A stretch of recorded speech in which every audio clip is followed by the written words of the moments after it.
Hello everyone, welcome back to the channel. In today's video, we will be answering the question you guys asked me on the Instagram story. So there was a lot of questions, like 100, and then I took the 10 most interesting ones from the perspective of helping you to gain either new insight into life or improving your practice of astrology. And probably in the next video, we'll be taking another 10 and then maybe another 10. So we will see how far we can go without entering the zone of the very personalized question, like this is my birth data and so on.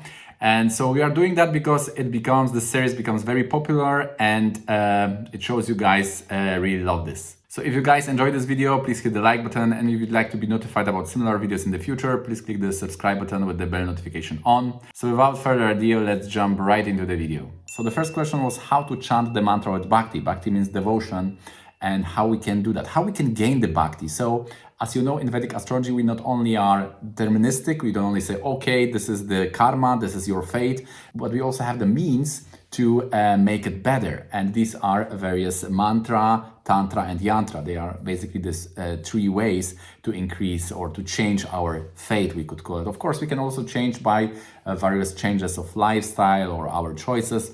This is quite of, we could say, the mechanical change, but we also can go to that metaphysical level, which are the function of the mantra. And by mantra, we can access the energies which are related to the planets and basically modify this karma which is in our chart. So first of all, what is the bhakti? Bhakti is devotion, and even it was for example, in the Charaka Samhita, in the scriptures related to Ayurveda, which is the Indian medicine, one type of madness is also bhakti. So people who have a big devotional love for God or absolute, or have this thing, they are basically, they can seem to the ignorant public as being a little bit mad. As we know, also among the rishis in the Vedic astrology, among the rishis, the one who was teaching bhakti, it was Narada, and he was giving the mantra and the stotra for Sri Radha. So one way from this, we are taught that to increase the bhakti, we can give the stotras. The stotras are like the songs. So through the songs, through singing, we can also increase the bhakti. This is one way. Of course, this is not the pure bhakti. This is like we could say the shadow of the bhakti. So one is advised to recite the stotras, to sing about the particular type of absolute, about the God, before reciting the mantra. And we also know that among the four yogas, so among the four kendras, first, fourth, seventh, and 10th, the bhakti is sitting in the fourth house, because there is the moon and Venus, the emotional planet. They have the directional strand in the fourth house. Although we can also say that the bhakti is more akashic, which is more ether than the watery, which is more the earthy love, if we could divide it like this. And also we have to see the planets in the 6, 7, 8. They can also block the bhakti. And we can see the devata to which we have bhakti. We can analyze by 5th and 9th. For example, if we have 5th lord and 8, we can have or 9th lord and 8, we can have the bhakti towards the Rudradev. If it's in 10th, it's more to Devi. It's in the 4th, it can be to Vishnu. So this we can also see. Also the 22nd nakshatra, which is the Shravana, is related to bhakti, that the lord of that nakshatra, which is the star in Vedic astrology, is also Vishnu, and the symbol of that nakshatra is listening. So we have to also listen. We have to be able to listen. So in the Vaishnava literature, there is a big process how we can develop the bhakti. For example, there in the Vaishnava process, the first step would be the sadhu sangha, which is basically that we are associating with people who are having already this bhakti. So similarly to Saint Thomas from Aquinas in the Middle Age, and similarly, when we are reading for example, Srila Bhaktivinoda Thakur in the Jaiva Dharma, he was very exponent Vaishnava author. He's basically saying that there is no way to get the bhakti. The bhakti is like a gift of God or Brahman or Absolute. Bhakti is like mercy we are getting. So there is no logical steps we can do that, but we can get more ready to receive it. And there are this particular step which I was speaking about. Also, the bhakti is related to the singing, to that emotional exercise, we could say. And this is also related to the Samaveda, because among the Samavedas about singing, this is the Veda which is very much active also in the evening when the Venus is very strong. And among the Panchasakha, these were the special spiritual people which were associating with Sri Chaitanya Mahaprabhu. There was a specific Sri Jagannath Das, and he was very much known for the bhakti. He was like an expert in the bhakti. We also know that in the Sanat Kumara Samhita, it is said that in Kali Yuga, people are always more occupied by their wives and children, and they are not having the bhakti for Hari. Hari is like a name of God, and there is this question: how can people attain this Krishna mantras which are so difficult to attain? So there we have also this. I like this verse because it is the family life which is not enough. It must be this love also has to transcend and has to go little, we could say, higher. So these are the points, and basically we have to be ready for it, and we have to do things like first of all a little bit mechanical and be open to it, and we can assist ourselves with the various things like the stotras and associating with people who already have this bhakti, have this mercy. And this is the way how to gain this love or this emotional relationship. If we would translate it to more Western approach, we would say how to make it less mechanical, how to really develop some kind of emotional relationship with that mantra or that object of that mantra. We can then specify it as being God or being some energy, being some higher realm. So how to make it not mechanical, but develop some kind of intimate inner relationship with that mantra. So that would be the answer to it. And for some people, it could be easier. That also depends on the chart. If you have many planets in the 4th and the 5th house related to this emotional approach, to this bhakti yoga, we could say, then it would be probably much easier. But and in the end, this is all we could say. The pure bhakti, this pure spiritual emotion is only kind of, according to these authorities, it's only can be gained by some kind of mercy. It cannot be achieved by some material process, about some material effort. So this is very hard philosophical dispute. In fact, this could be we could talk about this for a big lecture, because in the Middle Ages also the Christian theologians, like as I said, the Saint Thomas Aquin, he was also very much preoccupied about this topic, about the mercy, how this mercy is. We can access it. And of course there are also extreme on the other periphery. We have also the Calvin, which was saying that is everything already predestined, we cannot change anything. There are souls who are going to heaven, there are souls who are going to hell for the eternal damnation, so there is no hope for these souls. And so we cannot do anything. We cannot even be like Saint Thomas said, we cannot even be the glass which can be filled with the bhakti, like having some open attitude. Everything is already predetermined. This is the very extreme type of approach to this philosophical question. So it's a very, very broad, very deep, and very complicated. It's a very complicated topic, I must say. The second question was about what karaka or a house shows a spouse look. So basically in astrological text we have the info about the 7th house, and we have the yogas, the astrological combination that, for example, Moon and Jupiter gives the fair complexion. We also know that when the Saturn is in the 7th house, the spouse can be elder. The Mars, for example, can give a short height, and so on. So basically we know it's 7th house. In our tradition we also get a little bit deeper. We know that the 7th house in the Rashi chart is more about how we are approaching it. The 7th house in Navamsha will define the spouse much more accurately. So we could say that the answer would be 7th house in the Navamsha. We can use the house, we can use the Lord, and then we can use the characteristics of the planet. The more we know about the planet, the more we can grasp those features. So there is a lot of information in the astrological texts about what kind of planets are giving what kind of appearance when it comes to hate, when it comes to skin color, when it comes to attractive, non-attractive. For example, Jupiter, the benefics are giving basically the very attractive person. Mars can give someone who has some scars, and so on. So there are these traits in the text. So basically the answer would be the Sun house in the Navamsha. And now the third question is related to what is the best remedy for the healthy relationship. So the vitamin C, the general remedy for this is of course Upapada fasting. Upapada is Aruda, or the 12th house.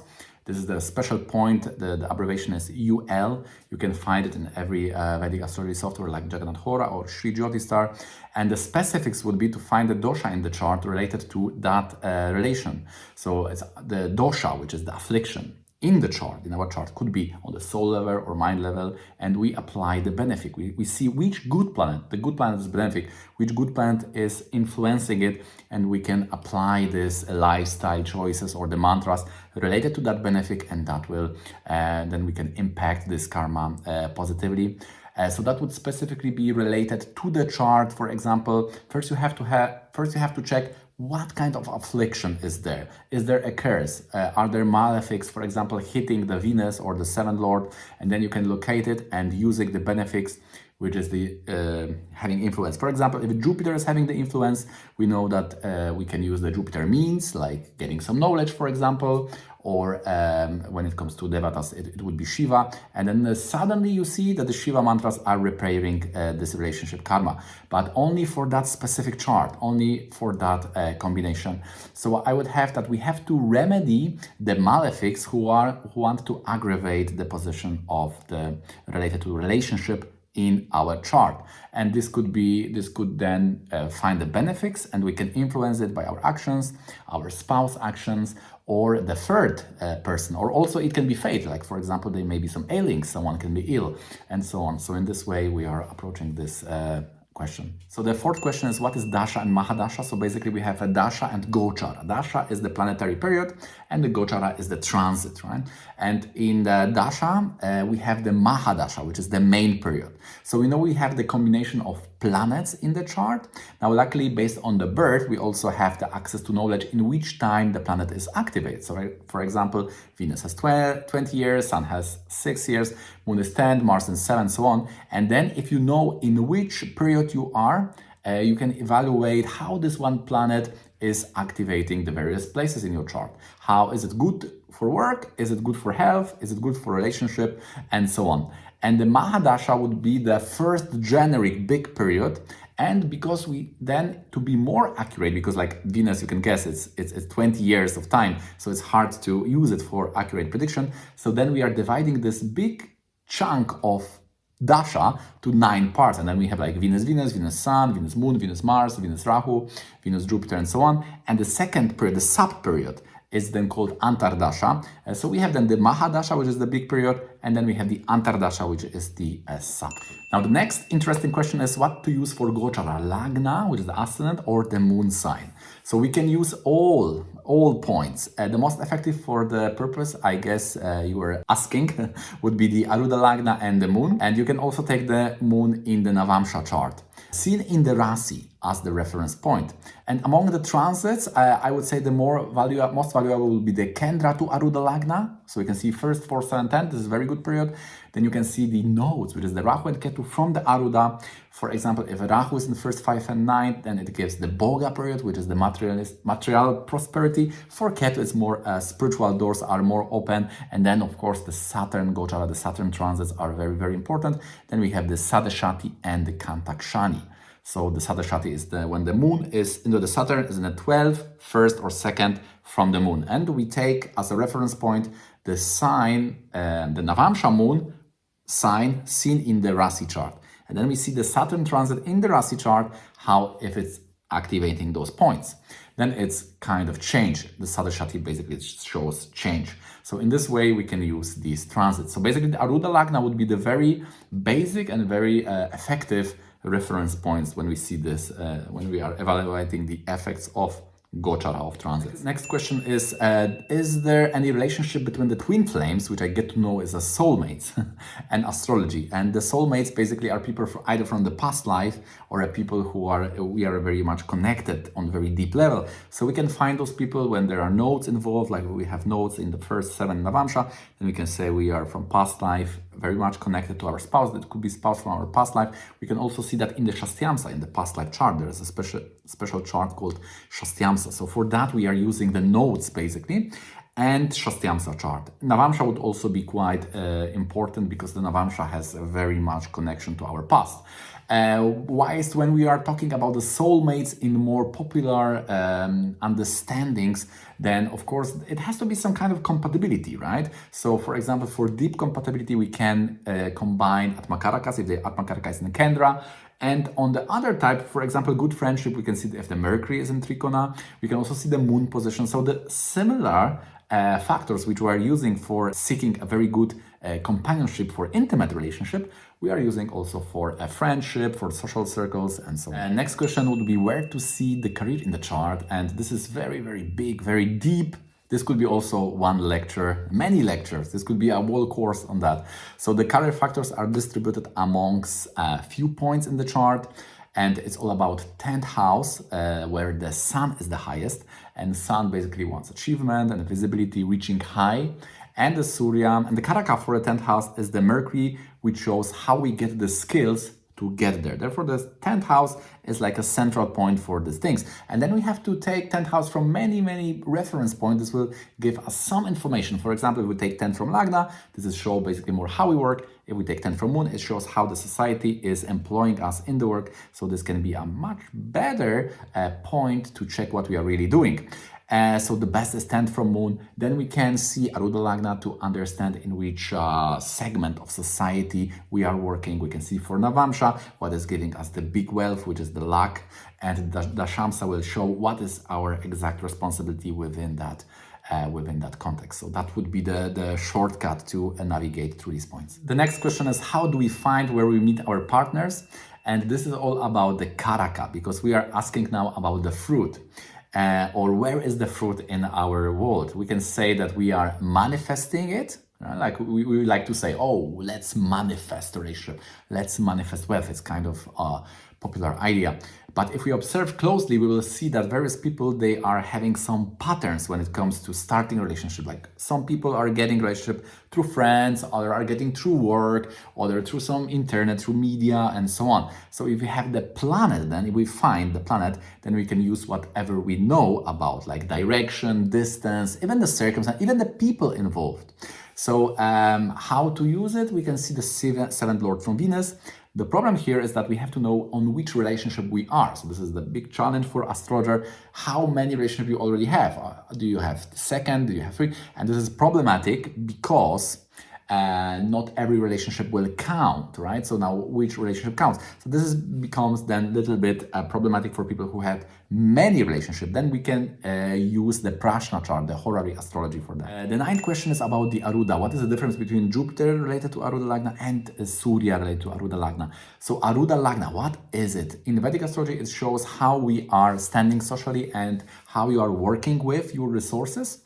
Like you are attacking others maybe, then you have third and sixth from Arudhalagna occupied by malefics, and Lagna is more like a status quo of mothers, and Aruda is how you are acting from the place you created, which consists of your lifestyle, situation, and even the work group within your acting, working, or even how you identify yourself. So these things have a big impact on how you act, how you are using the world around you and people around you. So to answer that question, the sun is basically showing the Maharaj, which shows the either government or religious type of sector. You could do anything there. For example, you could work in the government as a Jupiter, which is the advisor. You could work as a Mercury, which is the writer or economist. You could work as a Mars, which is the security or technical guy. So every type of work you can do within that sector.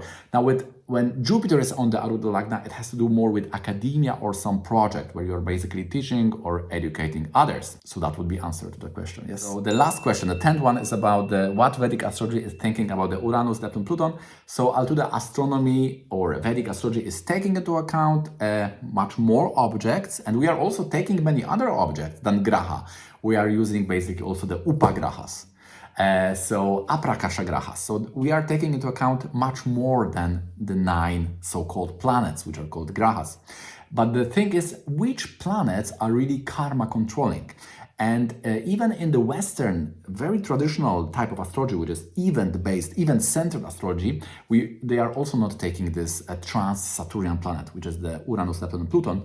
So why we are not taking it? Because in Vedic astrology, this is all pramana, shastra-based. Pramana means the proof. So what proof we have that this Vedic astrology is working? So the texts are the biggest proof. And this is quite important because this make the whole hierarchy a little bit different.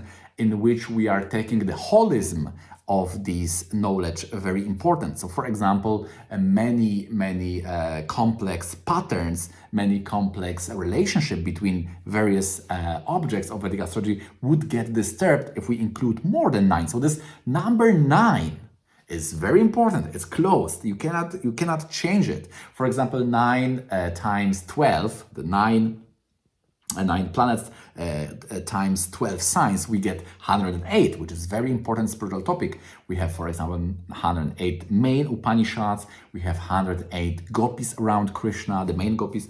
So this is a very important topic when it comes to this holistic closed. It's like a closed system.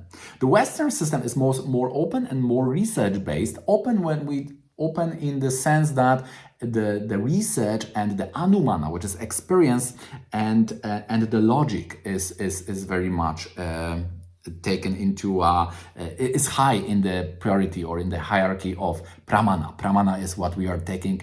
What factors are convincing for us? So from the Vedic perspective, in Vedic astrology, the texts, what the text and the rishis, the authors, all of these texts, this is very important. So this is also showing us that there is some closed and there is some ready. There is something which cannot be modified. Everything is very much connected and it works almost perfectly, we could say. So the 9 times 12, 108. And then we have 27 nakshatras, and they all have 4 padas. So then 27 nakshatras times 4, you again has this 108. So you cannot change it. You cannot say, oh, I found 3 more nakshatras, because if you then what you will do? Will you deduct the number of padas to have 108? So there are many tables, many such relationships. For example, we have guna, we have Sun, Moon, Jupiter, which is number 1, 2, and 3 in the guna chakra, and then we have the Rahu, which is the border. Then we have Rajas guna, Mercury and Venus. Then we have again border of Ketu, and then we have the tamasic planets of Mars and Saturn.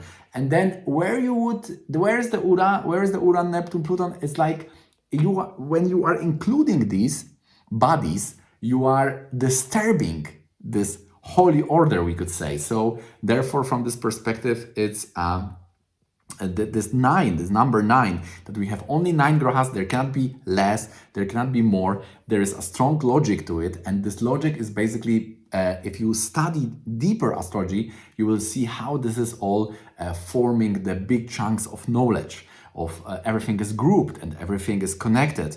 And basically, it's all like a closed system. Of course, we can research this, we can deep more and more, but within that fundamentals, that would be the traditional way, and that is how I like it also.